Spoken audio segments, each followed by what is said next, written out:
después de ese tremendo beso, no hubo silencio, hubo caos, hubo conmoción, hubo puro y absoluto escándalo. Fue un beso suculento, impúdico, atrevido hasta lo indecible.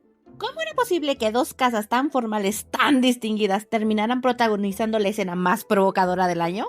Porque sí, eran hermosos, eran asombrosos, eran la fantasía viviente de una novela prohibida. Ay, pero ese beso, Dios, ese beso era pura fantasía. Ellos lo sabían, ya no estaban en una ceremonia, estaban en un juego de poder, uno en el que ambos sabían cómo jugarlo. Oli, oli, ¿cómo están? Espero y se encuentren súper bien como siempre, y el día de hoy les traigo la segunda parte de esta preciosísima historia, que veo que sí les gustó bastante. Si tú eres igual que yo, que te encantan estas preciosas historias, te invito a que te suscribas, des like y actives la campanita para que YouTube te avise cuando subo un nuevo video. Y así, sin más chicos, pues comenzamos. En otro recuadro, la luz del sol teñía las cortinas y el duque Dielo de Arcenta permanecía de pie frente a la ventana, mirando el atardecer con la misma expresión que usaría para planear una guerra. Tocan la puerta, adelante, dijo con voz serena sin voltear siquiera. La puerta se abrió suavemente y uno de sus caballeros entró con reverencia. Tal como su excelencia lo predijo, la alta sociedad está conmocionada por la imagen que ofrecieron hoy. El duque no respondió de inmediato, solo bajó un poco el mentón como quien saborea un resultado esperado. Supongo que fue gracias a la actitud decidida de la señorita. Dijo finalmente con una ligera curva en la comisura de sus labios. No era una sonrisa, era algo peor, era satisfacción. El caballero asintió. La señorita Croixalois ha sido tema de conversación, sí, pero la mayoría habla de usted, excelencia, porque hoy mostró un lado que nadie más conocía. Su mirada fría, como una hoja afilada, se volvió apenas en la ventana. Por supuesto que reaccionarían así. Lo único que recuerdan de ese chico es su frágil infancia. Dejó escapar una leve exhalación, ni una sonrisa ni una burla, solo el susurro de un pensamiento calculado. Entonces, la señorita y yo también debemos haber causado una excelente impresión. Ya circulan rumores, excelencia, dicen que ustedes dos son una pareja muy dulce. Bien, cuanto más se difundan, mejor. Solo adórnalos lo suficiente para que no nos pillen. Sí, señor, entonces lo transmitiré a todo Arcenta. Se llevó los dedos a los labios y no era por recordar el beso, era porque aún podía sentirla allí, como si ese roce hubiera dejado algo que no podía quitarse. Recordando las palabras de «estoy bien con esto, sé más atrevido ahora». Y entonces en su mente la vio, a Croixalois sonriendo. Pero no con arrogancia, no con esa actitud altiva que siempre había proyectado, sino con algo distinto, con calidez y con dulzura. Y justo ahí en ese momento lo golpeó la verdad. Entonces, ¿no soy el único actuando? Porque hasta ahora él solo había visto una fachada, una mujer que todos describían como fría, orgullosa, calculadora. Pero hoy, en ese beso, en esa mirada, vio algo distinto. Amabilidad, vulnerabilidad y confianza. Y eso no era parte del trato. ¿Ha mostrado su verdadero yo solo frente a mí? Eso significa que ha apostado todo en mí. Hacerlo o no hacerlo. Porque si ella también había dejado caer su máscara, entonces ya no era una actuación. Croix observó a su alrededor. La mansión argenta vibraba de una alegría extraña. Los sirvientes iban y venían con sonrisas, los pasillos rebosaban de conversaciones discretas y miradas cómplices. ¿No se supone que cuando un amo se compromete, los sirvientes no suelen emocionarse tanto? Y sin embargo, aquí están todos tan felices. A pesar de tener una reputación de ser una mujer despiadada, arrogante y manipuladora, bueno, aunque todos parecen felices por el anuncio del compromiso, no parece del todo mal, ¿cierto? Ya que la noticia se difundió como fuego por la primera línea de Argenta. ¿Y qué es la primera línea de Argenta? Bueno, es un título reservado para aquellos que tienen una lealtad inquebrantable hacia Argenta. No han traicionado, no han vacilado, significa que todos los miembros importantes de la casa ducal ya lo saben. Pero Croix quería saber cómo se vería esto desde la perspectiva de alguien que ya sabe toda la verdad. Pero dime, Philly, ¿tú qué sabes la verdad también te lo creíste? Para quien no conozca los detalles, sí parecían una pareja encantadora, casi real. Pero lo cierto es que esa dulzura, mi señora también logró engañar al duque Alois. Entonces, esto había sido un rotundo éxito. De pronto, la puerta se abrió con violencia. Una doncella irrumpió en la habitación, jadeando con el rostro desencajado. Alerta máxima, la zona 3 del mar infinito ha sido vulnerada. Croix se quedó quieta. ¿Qué significa eso?, preguntó con tono firme sin levantar la voz. Lo investigaré de inmediato, señora, dijo Philly ya caminando hacia la salida. El murmullo del pasillo ya no era amable, se oían pasos apresurados, había tensión en el aire. Al salir, Philly se cruzó con otra doncella que corrió hacia ella como si llevara fuego entre las manos. ¿La situación? La línea de defensa del mar infinito ha sido derribada. ¿Derribada? ¿Colapsó por completo? No del todo. Algunas barreras siguen en pie, pero la estructura está comprometida. Croix estaba detrás de ella, estaba oyendo todo. Pero se le hizo raro que ella dijera ¿la situación? Y entonces, ¿esto significaría que ellos ya sospechaban que esto iba a ocurrir? Croix pensó, aunque sea un matrimonio por contrato, sigo siendo la futura señora de esta casa. No hay necesidad de que me aparte, ¿verdad? Mientras seguía escuchando. Fueron 2 unidades de monstruos las que interrumpieron la zona 3. La primera unidad era muchísimo más numerosa de lo habitual. El comandante Roa intentó contenerlos, pero entonces llegó una segunda oleada más grandes, más salvajes. ¿Y también eran más numerosos? Sí, según los caballeros, el número de monstruos superaba ampliamente a nuestras tropas. En medio de la conmoción, una chispa encendió la memoria de Croix. Ah, ya me acordé. Esa parte estaba en la novela. Los movimientos de los monstruos del mar infinito no eran normales. Si mal no recordaba, no había una descripción detallada de esta invasión. Era vaga, casi omitida. Entonces, ¿cómo podría saber tanto una simple doncella? No era posible que esos informes llegaran tan lejos, y sin embargo, todos en ese piso, caballeros y criadas por igual, contaban la misma historia, como si alguien la hubiera dictado. Parece que la última línea de defensa se mantuvo, dijo Philly con tono sereno, casi mecánico. Pero ¿cómo la sostuvieron tanto tiempo? ¿Ya llegaron los refuerzos? El culpable Roa asumió toda la responsabilidad, dijo con voz clara y neutra. Se lanzó directo al corazón de la horda de los monstruos. Croix giró lentamente la cabeza hacia ella. ¿Culpable? ¿Acaso eso dijeron? Philly bajó la mirada un segundo, pero no corrigió la palabra.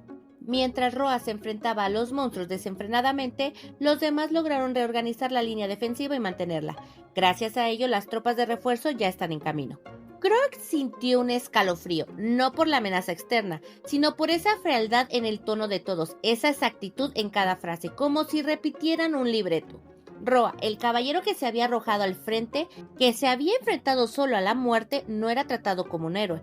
No había respeto, no había dolor, solo resignación, como si su acto fuera una nota más en un informe. Croix se quedó en silencio por unos segundos. Un rumor crecía en su pecho como un rugido contenido. ¿Y por qué lo llaman culpable?, preguntó finalmente. El aire pareció tensarse. Se sacrificó con todo su ser para cumplir su responsabilidad. ¿No debería ser honrado?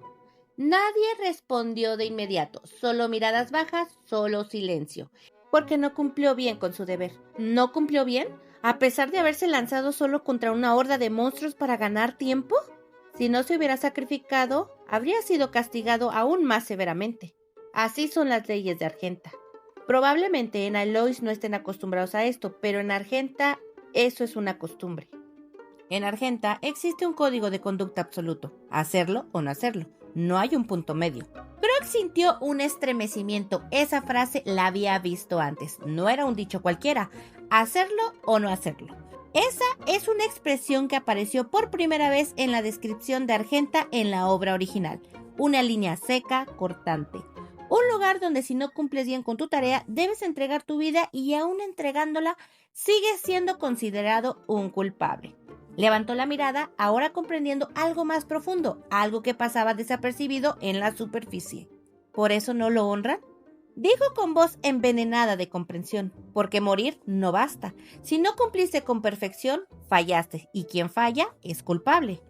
Philly asintió muy despacio. Y es que quien jure lealtad al jefe del linaje puede usar el poder de la familia, y ese poder varía según la capacidad del jefe. Y Dielo es una de las fuerzas más poderosas que ha existido entre los duques de Argenta en toda su historia. Ese poder es abrumador, incluso sin la presencia del Ferro. Por eso, alguien como Roa pudo desatar la fuerza de Argenta y contener a una gran cantidad de monstruos. Pero más allá de haber dado su vida para detenerlos, si no lo hace perfectamente, es como si no hubiera hecho nada, ¿verdad? Vaya, se adapta rápido, dijo Philly. Pero esto solamente hizo que Croix se angustiara y pensara. Que Dielo se muestre deliberadamente débil no es una casualidad. Sabía que detrás de esa fachada frágil había algo más. Un propósito, una estrategia. Esa imagen cuidadosamente calculada no podía separarse de la brutal tradición de los Argenta, donde mostrar debilidad era prácticamente una sentencia de muerte. A menos que uno supiera usarla a su favor. Debe de haber sido aún más duro para él, continuó casi en un susurro. Porque él es amable por naturaleza. Dielo, un hombre atrapado entre su esencia y el peso de un linaje implacable. Mientras tanto, en la oficina, que estaba en penumbras, solo la luz azulada que se filtraba por el ventanal iluminaba el escritorio donde Dielo reposaba su mirada. Por eso Roa perdió el control al usar el poder de Argenta, informó el caballero frente a él con voz baja. Hubo un breve silencio. El cuerpo está en condiciones de ser recuperado, le dijo el caballero. Bien, entonces entiérralo junto al mar infinito. Entendido. Ah, y la señorita Croix Alois ya ha recibido la noticia. Preguntó por qué Roa ha sido llamado culpable. Pareció sorprendida. Una sombra cruzó el rostro del duque. Su mirada se detuvo por un instante, como si una hebra invisible lo atara a aquel nombre. Bien, puedes retirarte. Sí. El caballero se marchó y el silencio volvió a reinar. Dielo se recargó en su silla, exhaló profundo y cerró los ojos por un instante. Parece que necesitaremos un nuevo comandante para la zona 3. Pero entonces su mano se alzó inconscientemente. Se cubrió la boca, un gesto sutil, casi involuntario. Y no pensaba en la zona, ni en el próximo oficial. No, pensaba en ella, en Croix Alois. Y con los ojos entrecerrados, mientras la luz bañaba su rostro cansado, lo pensó en voz baja, muy baja. Como una confesión que ni él quería oír del todo. ¿Qué deberíamos hacer con esa novia? Al día siguiente, Croix estaba sentada frente al ventanal, bañada por la luz del sol matutino que entra con suavidad a través de los vitrales. Pero aunque la escena parece tranquila, su mirada no lo está, porque Croix no está admirando el paisaje, está pensando. Y lo que piensa es, ahora que lo pienso, la boda ya está a la vuelta de la esquina. ¿Cuándo pasó todo esto tan rápido? Y sí, porque lo que vimos anteriormente cuando se dieron el tremendo beso no era la boda. Era la ceremonia de compromiso. Señorita Croix Alois, ¿puedo entrar? Sí, adelante, Philly. Disculpe la interrupción, ¿ya terminó con el té y los bocadillos? Sí. Pero Croix miró los papeles con cejas fruncidas. ¿Y qué es todo eso? Son los documentos del proyecto que organiza Argenta. Es la escala total, así que probablemente le tomará bastante tiempo estudiarlos todos. Croix se le queda viendo desconcertada. ¿Escala total de qué? No, Pili, yo solo estoy de paso, de verdad. Necesito conocer tan a fondo los asuntos de Argenta, ni siquiera quiero saberlo. Sí, debe de saberlo. Toma los papeles y empieza a organizarlos con calma sobre la mesa. Los jefes de cada familia no solo recogen información de la alta sociedad, también se encargan de gestionar la imagen pública y la administración interna del linaje. Croix baja la cabeza, el peso de la responsabilidad empieza a caer sobre sus hombros. Por eso la señorita Croix Alois también debe de conocer a fondo todos los proyectos que organiza Argenta. Como jefa de familia podrá llevar a cabo su trabajo de forma fluida. Cuando dices todos los proyectos, ¿me estás diciendo que me vas a contar todo, desde los secretos del linaje hasta los detalles más oscuros? Sí. Es la voluntad del amo. ¿La voluntad de Dielo? Ay, ese Dielo. ¿Ese hombre no ha olvidado que soy una falsa Ferro? Él lo sabe, ¿cierto? Sabe que cuando llegue la verdadera Ferro yo tendré que irme. Aún así, ¿cuánto confía en mí? Ese hombre es demasiado amable. Philly, tú estás en contra, ¿verdad? Buscaba desesperadamente una confirmación, una sola señal para no tener que cargar sola con todo esto. Pero Pili, con una sonrisa gentil pero devastadora, le dijo: por supuesto, yo también estoy de acuerdo. Craig se queda congelada. Eso le dio escalofríos. Bien, empecemos con el negocio del sur. Craig, nerviosa, casi suplicante, le dice: Pili, espera un momento, por favor. Esto me hace sentir como si fuera una estafadora. Dijeron que este edificio fue construido exclusivamente para la boda, pero no parecía solo una construcción, parecía una declaración imperial. Frente a todo se alzaba el palacio de columnas blancas y cúpulas plateadas, tan majestuoso que parecía desafiar al cielo. Cada arco, cada estatua y cada cristal reflejaban no solo riqueza, sino poder. Y no era solo un sitio de ceremonia, era el escenario donde se sellaría una alianza que movería imperios. Los invitados caminaban lentamente por los senderos floridos entre pétalos que caían como bendiciones desde los árboles, y en ello se oían las voces que decían: «Hoy estoy realmente emocionada por lo grandiosa que será la ceremonia. ¿Sabías que solamente hicieron este edificio para la pura boda?».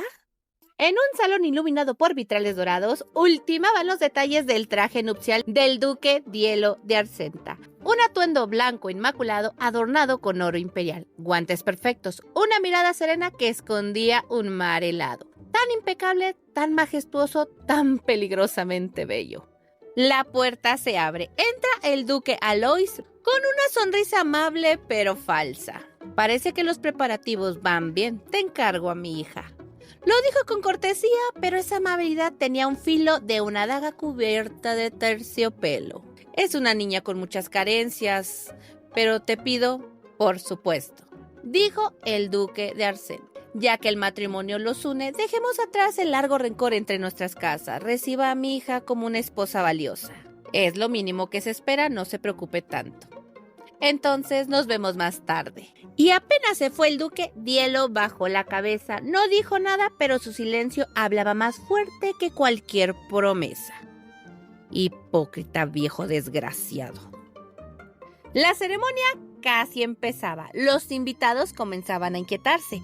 Ya casi empieza. Tengo muchas ganas de ver a los novios. Deben de estar deslumbrantes. Voces nobles, abanicos agitados, miradas al pasillo central.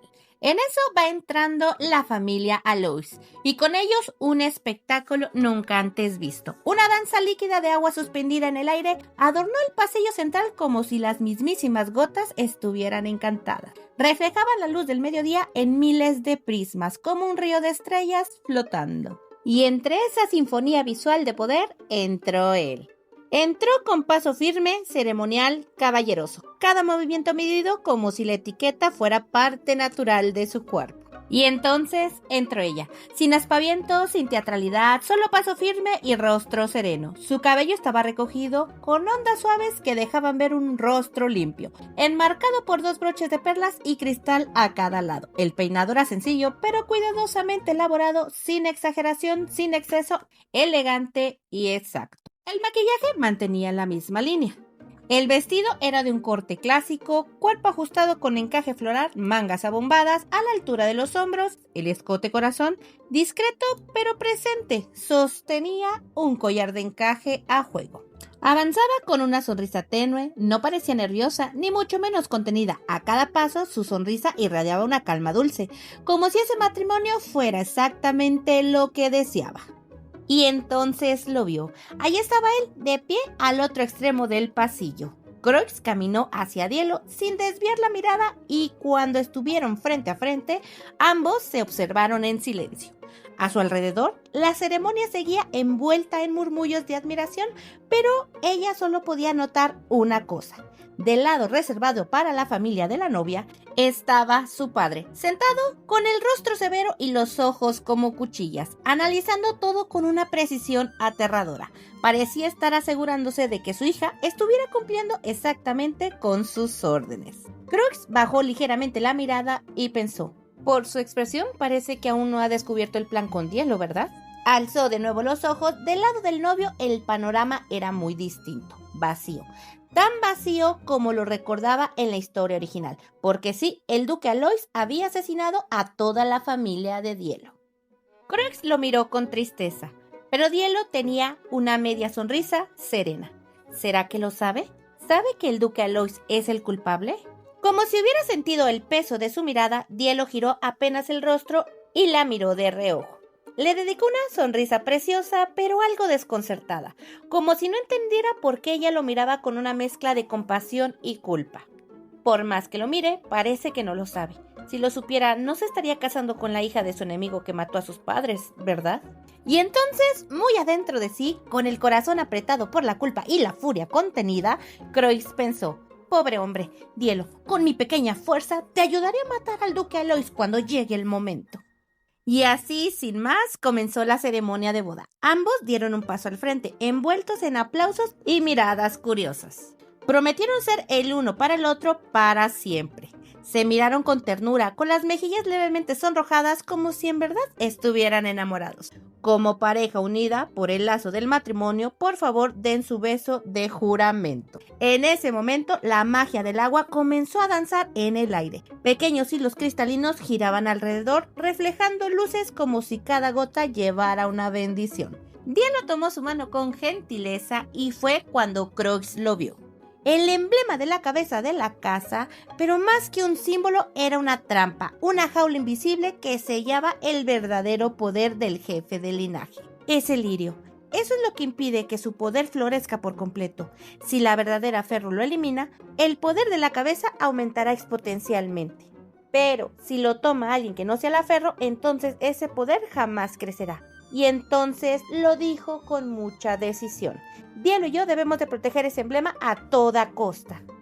Y entonces se escuchó: mi amada novia, dijo con una firmeza que derritió hasta las miradas más frías, y sin dar tiempo a susurros ni dudas, la besó. Un beso elegante, profundo, devastador. No fue un gesto dulce, no. Fue una declaración de poder y posesión ante todo el reino, como si al unir sus labios hubiera sellado algo más que un matrimonio, un pacto entre agua y fuego profundo. ¡Ay! ¿Debería de verme un poco más dulce?, murmuró el duque. Por supuesto, respondió Croix. Sus rostros estaban tan cerca que podían sentir la respiración del otro rozando sus labios. Esta vez, deja que yo tome la iniciativa. Y entonces la alzó, la levantó en brazos como si fuera una flor sagrada, suave, etéreo y real, como si cargarla fuera a sostener el destino del mundo. Y mientras ella flotaba entre pétalos y gasas, él le dio el beso. Un beso apasionado, firme, sorpresivo, tan intenso, tan escandalosamente encantador, que las mujeres quedaron boquiabiertas, sonrojadas, con los abanicos al aire, cubriéndose la cara como si el beso las hubiera tocado a ellas también. Los hombres carraspeaban incómodos, algunos se ponían de pie, otros bajaban la mirada sin saber dónde meterse. Fue pura candela. Y entonces, con los labios aún brillando de emoción, el duque susurró: gracias, Croix, por casarte conmigo. Y en ese instante el público se volvió loco. Aplausos, gritos, felicitaciones de todos los rincones del salón. ¡Qué maravilla! ¡Qué pareja tan hermosa! ¡Vivan los novios! Croix y Dielo simplemente se miraron, sonreían como si todo fuera real, como si no se escondieran secretos, ni planes, ni venganza. Y entonces Croix lo entendió. Hoy ha sido un gran éxito.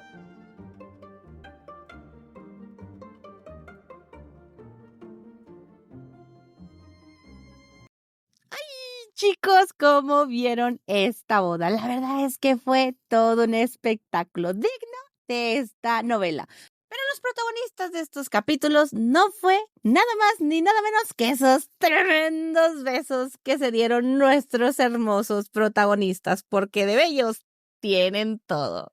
Tanto así que nuestro precioso y amado duque definitivamente quedó más que encantado con ellos. Y bueno, chicos, así llegamos al final de este videíto y espero les haya gustado tanto como a mí traérselo a todos ustedes. Pues bueno, así sin más, yo me voy a despedir en esta ocasión, pero como siempre, no sin antes desearles que tengan un excelente día, tarde o noche o madrugada. Si son como yo, que les gusta desvelarse leyendo o viendo estas lindas historias. Nos vemos luego, cuídense muchísimo. Bye, bye.